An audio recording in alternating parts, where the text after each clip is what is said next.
معاہدے میں کامیاب ہونا ہے تو اس میں عمران شامل ہوگا تو کامیاب ہوگا. اچھا جی, میں آپ سے تین مختلف چیزوں کے اوپر بات کرنا چاہوں گا. ظاہر ہے لانڈری لسٹ تو بہت لمبی ہے, کیا کرنے کی ضرورت ہے, لیکن میں I will try and talk about things جن کے اوپر ذرا بات کم کی جاتی ہے. کم سے کم ان میں سے ایک دو چیزیں ایسی ہیں اس پہ کم بات کی جاتی ہے. پہلی چیز کہ ہمیں کیا کرنے کی ضرورت ہے اگر آپ ڈیولپ کرنا چاہتے ہیں. جب تک آپ اکانومی کا سٹرکچر نہیں بدلیں گے, جب تک آپ اپنا انڈسٹریل سٹرکچر نہیں بدلیں گے, آپ کسی صورت 25 کروڑ کے ملک کو ڈیولپ نہیں کر سکتے.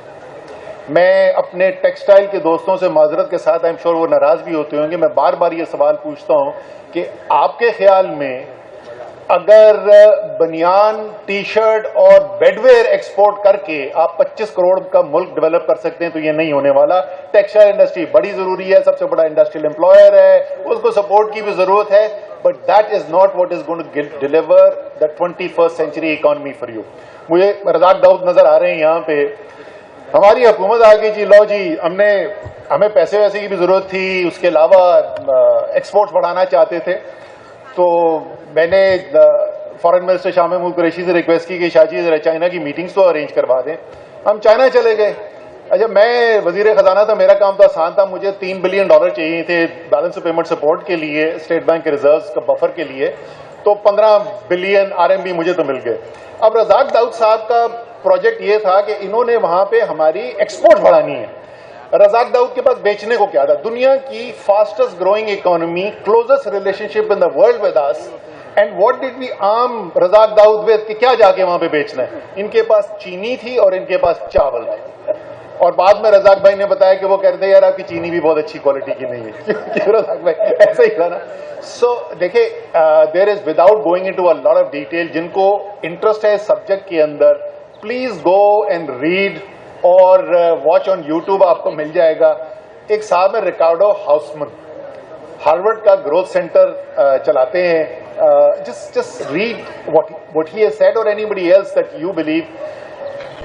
یہ جو گائیڈنگ ہینڈ ہے نا, یہ حکومت کے بغیر یہ نہیں ہوگا, لیکن وہ گائیڈنگ ہینڈ کے کچھ بیسک پرنسپلز ہیں. It can not be based on کہ 1960 کے جو اکنامک اسٹرکچر کو سپورٹ کرنے کے لیے جو آپ کر رہے تھے وہ 2025 میں بھی وہی کریں گے اور آپ کو ڈیولپمنٹ مل سکتی ہے. It has to be a dynamic industrial policy, it can not be static in time and so on so forth. But میں اس کی بہت زیادہ تفصیل میں نہیں جاؤں گا, but I am absolutely convinced, کیونکہ آپ وہ پروڈیوس ہی نہیں کر رہے ہیں جو 21st سینچری کی دنیا کو ضرورت ہے.